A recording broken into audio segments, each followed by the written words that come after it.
थोड़ी देर के लिए ऐसा समझ लो कि आप मुंबई के मोस्ट वांटेड गैंगस्टर हो। पैसा, दौलत, पावर, किसी चीज़ की कोई कमी नहीं है आपको। किसी की इतनी हिम्मत नहीं है कि आपसे अकेले मुकाबला कर सके। आपकी परमिशन के बगैर तो कोई आपके आसपास भी नहीं आ सकता। लेकिन अगले कुछ ही लम्हों में आपके चारों तरफ से मुंबई की पुलिस की गोलियों की बारिश शुरू हो जाती है। बिना किसी सबूत के, बिना किसी फेयर ट्रायल के आपको जस्टिस के नाम पर सजाए मौत दे दी जाती है। ये सिर्फ एक एक्शन मूवी का सीन नहीं है, बल्कि एक रियल लाइफ एनकाउंटर है। मनोहर अर्जुन सुर्वे उर्फ मन्या सुर्वे मुंबई के मोस्ट एजुकेटेड क्रिमिनल्स में से माना जाता था। सिर्फ चंद ही सालों में सुर्वे अंडरवर्ल्ड पर छा गया था। जब बात हद से बढ़ने लगी तो मुंबई पुलिस ने इसको रोकना अपना नंबर 1 मिशन बना लिया। मन्या सुर्वे को झूठे चार्जेस पर अरेस्ट किया गया था। जेल से छूटने के बाद अपना बदला लेने के लिए उसने अपनी गैंग बनाई, जो कि एक्सटॉर्शन, किडनैपिंग और स्मगलिंग जैसे कई क्राइम्स में इन्वॉल्व थी। देखते ही देखते सुर्वे एक बड़ा गैंगस्टर बन गया। ये भी माना जाता है कि मशहूर गैंगस्टर दाऊद इब्राहिम के भाई शबीर इब्राहिम को सुर्वे ने ही मारा था, और इसी का बदला लेने के लिए दाऊद ने पुलिस ऑफिसर्स को मन्या के लोकेशन के बारे में टिप दी। 11 जनवरी 1982 सुर्वे ने अपने आप को पुलिस की गोलियों से घिरा पाया। मन्या सुर्वे की छाती में 5 गोलियां फायर करके मुंबई पुलिस ने इंडिया को दिया अपना पहला एनकाउंटर। क्या मतलब है इस शब्द का?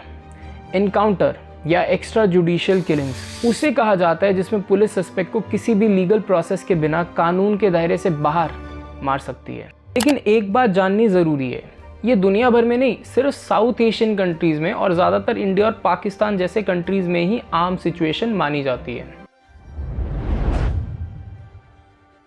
मैं हूं ईशान जिंदल और आप सबका स्वागत है मेरे चैनल पे। आइए आज साथ मिलकर समझने की कोशिश करते हैं the dark truth of encounters in India. Topic शुरू करने से पहले चलते हैं हमारे पड़ोसी देश की तरफ। 1970s में ईस्ट पाकिस्तान और वेस्ट पाकिस्तान के बीच भाषा, धर्म के नाम पर हो रहे भेदभाव की वजह से दंगे काफी तेजी से बढ़ने लग गए थे, जिसकी वजह से आगे जाके 1971 की वॉर भी हुई।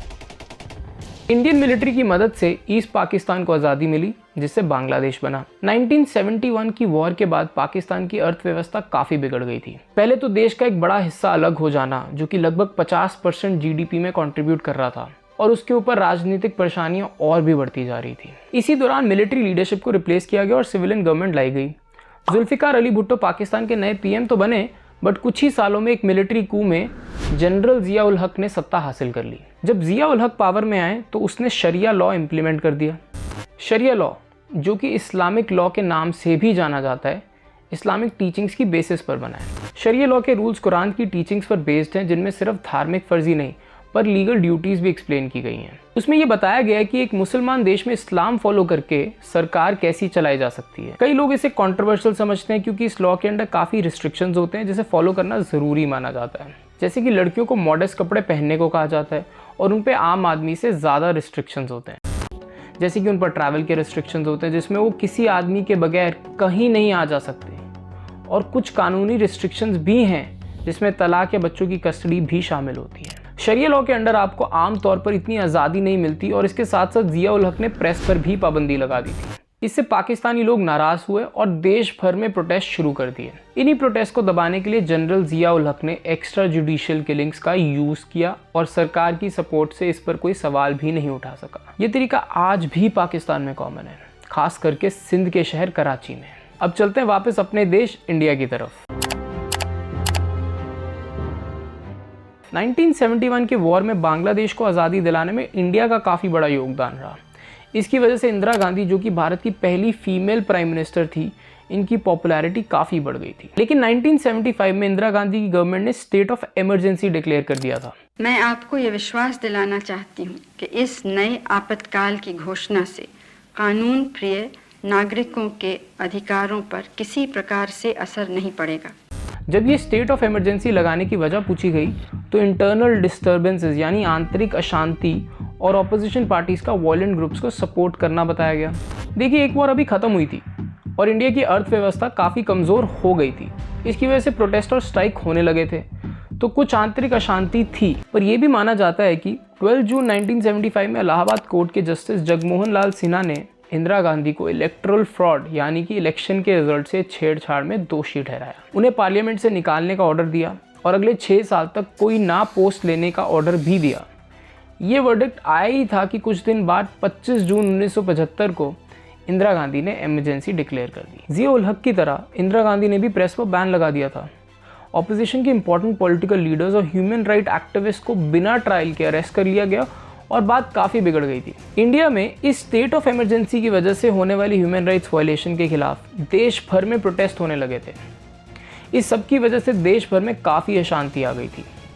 इस सिचुएशन को संभालने के लिए गवर्नमेंट ने पुलिस इनकाउंटर्स का इस्तेमाल शुरू किया।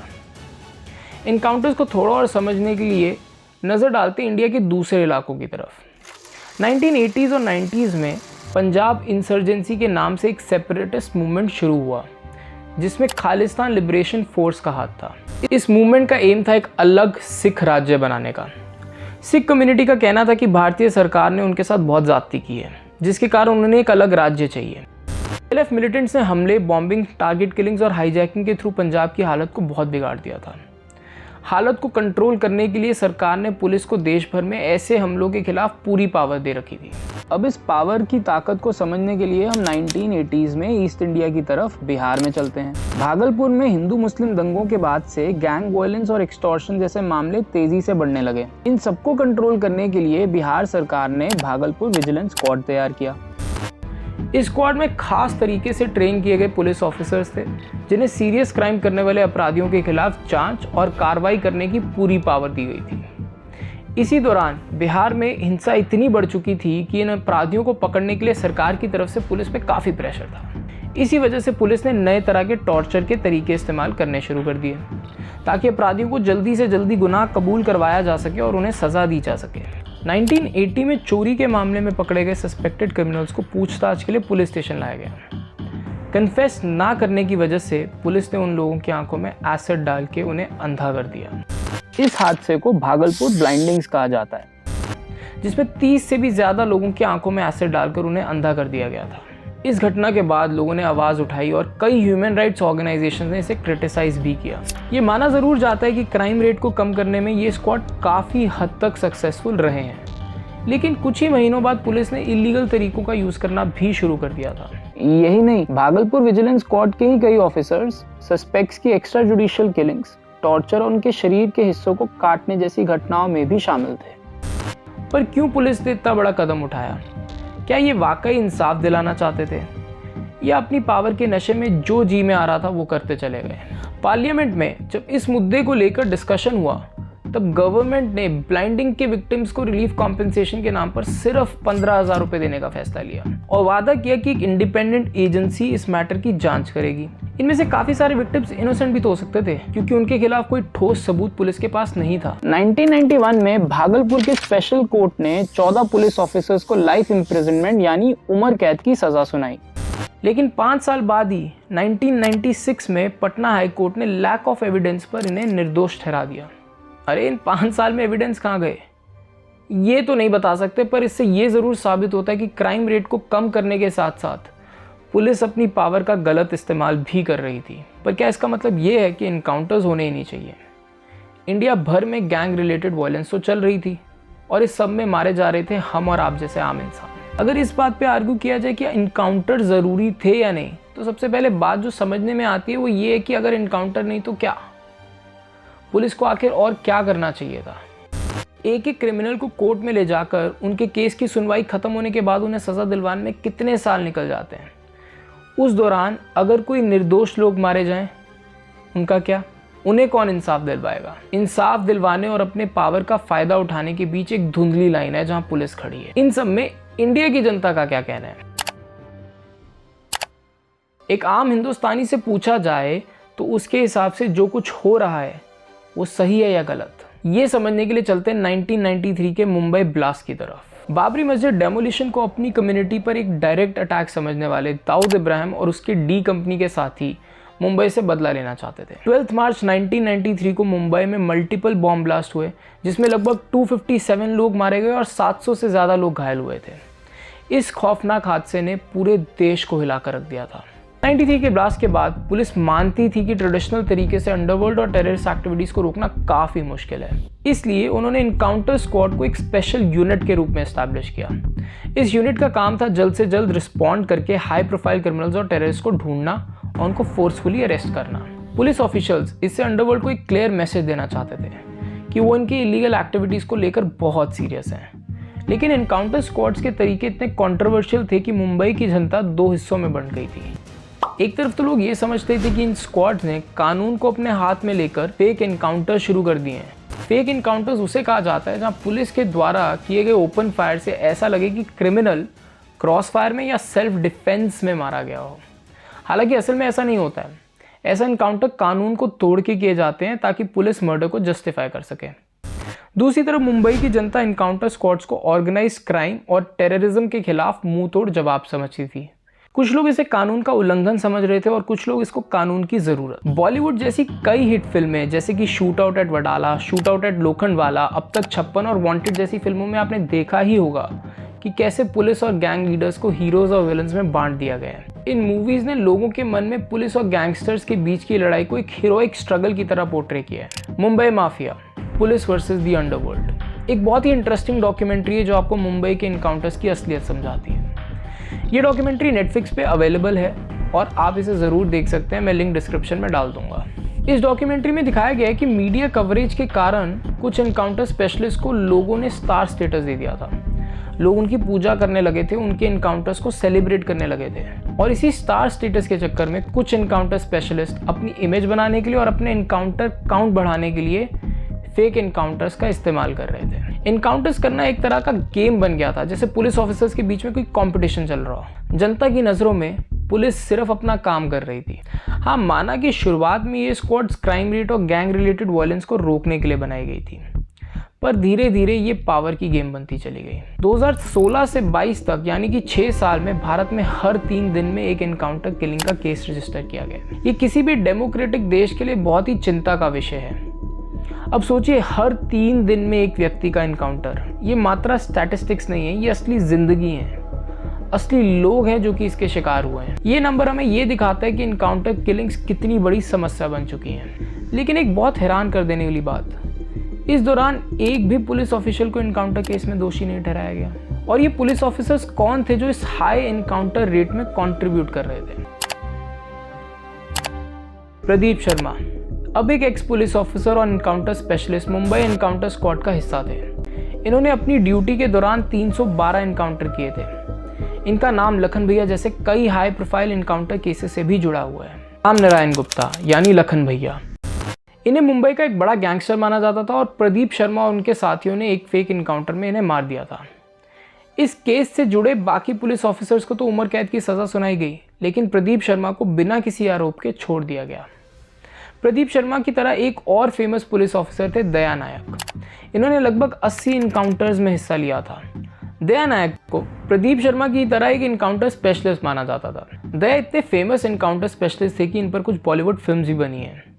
अब तक 56 की लीड कैरेक्टर जो कि नाना पाटेकर ने प्ले किया है, वो दया की लाइफ से इंस्पायर्ड था। इसके अलावा तेलुगु मूवीज़ गोलीमार और बॉलीवुड मूवीज़ रिस्क और डिपार्टमेंट भी दया की लाइफ और इनकाउंटर्स पर ही बेस्ड है। अब चलते हैं 2004 में। 19 साल की इशरत जहान को पुलिस ने इनकाउंटर में मार दिया। उनका ये कहना था कि जहान एक टेररिस्ट थी और नरेंद्र मोदी जो उस समय के गुजरात के चीफ मिनिस्टर हुआ करते थे, उन पर अटैक करने वाली थी।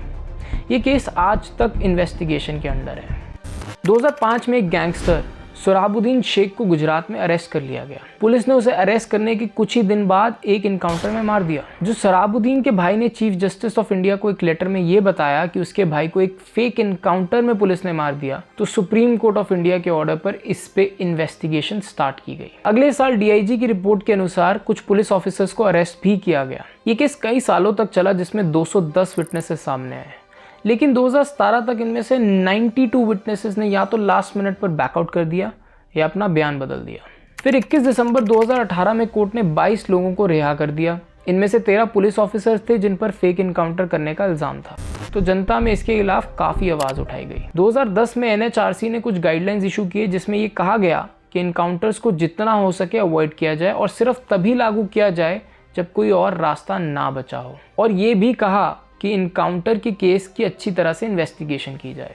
ऐसा इसलिए ताकि इस बात पर नजर रखी जाए कि जितने पुलिस ऑफिसर्स केस में शामिल थे उन्होंने कानून के दायरे में रहते हुए सब फैसले लिए या नहीं। इंडिया की सुप्रीम कोर्ट ने भी कुछ गाइडलाइंस इशू किए हैं इनकाउंटर्स को लेकर। ये गाइडलाइंस 2014 के case People's Union for Civil Liberties versus State of Maharashtra के टाइम पे इशू किए गए थे। इस केस के लिए सुप्रीम कोर्ट को कई पिटीशंस भेजे गए, जिसमें पुलिस के हाथों किए गए 99 इनकाउंटर केसेस पर सवाल उठाया गया। मतलब encounters as a last resort use करना चाहिए। साथ ही पुलिस को सख्ती से रूल्स फॉलो करते हुए एक तरीके से भी चलने को कहा गया। कोर्ट ने इनकाउंटर के केसेस में एक इंडिपेंडेंट एजेंसी को पावर दी ताकि वो ऐसे केसेस की इन्वेस्टिगेशन कर सकें। 2021 की रूलिंग में सुप्रीम कोर्ट ऑफ इंडिया ने इनकाउंटर्स को एक्स्ट्रॉर्डिनरी मेजर यानी एक स्पेशल स्टेप का नाम दिया ताकि ये सिर्फ खास मौक़ों पर ही यूज़ किया जा सके। पुलिस को कानून फॉलो करना ज़रूरी होगा, चाहे इनकाउंटर्स की वजह सेल्फ डिफेंस क्यों ना बताई गई हो। कोर्ट ने सब स्टेट्स को एक सेपरेट इन्वेस्टिगेशन टीम भी तैयार करने का ऑर्डर दिया ताकि वो खुद से ही सारे इनकाउंटर डेथ्स की जांच कर सकें और सभी डिटेल रिपोर्ट्स NHRC को भेजें। कोर्ट ने एक्स्ट्रा जुडिशियल किलिंग्स को ह्यूमन राइट्स का उल्लंघन भी कहा। NHRC की गाइडलाइंस के बाद इंडिया में 2016 से लेकर 2022 तक इनकाउंटर केसेस में 15% ड्रॉप आया, लेकिन पिछले 1-2 साल में ये नंबर बढ़ना शुरू हो गए। सबसे ज़्यादा केसेस छत्तीसगढ़ में रिकॉर्ड किए गए, जहां तकरीबन 259 केसेस हुए हैं। यूपी में 110 और असम में 79 इनकाउंटर केसेस रजिस्टर किए गए। आज आपसे मैं एक सवाल करना चाहूँगा, क्या इनकाउंटर सही समझे जाने चाहिए? बिना किसी ट्रायल या प्रूफ के सज़ा देना क्या देश की डेमोक्रेसी के हित में है? क्या इशरत जहां जैसे लोग जो अनआर्म्ड थे, जिन्हें आसानी से पकड़ा जा सकता था, क्या उनका इनकाउंटर सही है? या इनकाउंटर्स के इस्तेमाल सिर्फ नोन क्रिमिनल्स जैसे कि मन्या सुरवे के लिए किया जाना चाहिए? गोलियों की बारिश के बीच में मन्या सुरवे को वक्त थमने का मौका दिया जाता तो क्या वो अपने आप को पुलिस के हवाले कर देता? या बदले में अपनी बंदूक चलाकर 2-4 पुलिस ऑफिसर मार के मर जाता? क्या क्रिमिनल्स एक चांस डिजर्व करते हैं या इनका पुलिस के हाथों मर जाना जस्टिफाइड है? अपनी राय नीचे कमेंट सेक्शन में बताइए, सबसे बेहतरीन कमेंट पिन कर दिया जाएगा। चलिए मिलते हैं अगली वीडियो में एक नए टॉपिक और एक नए डिबेट के साथ। मैं हूं ईशान जिंदल, साइनिंग ऑफ। जय हिंद।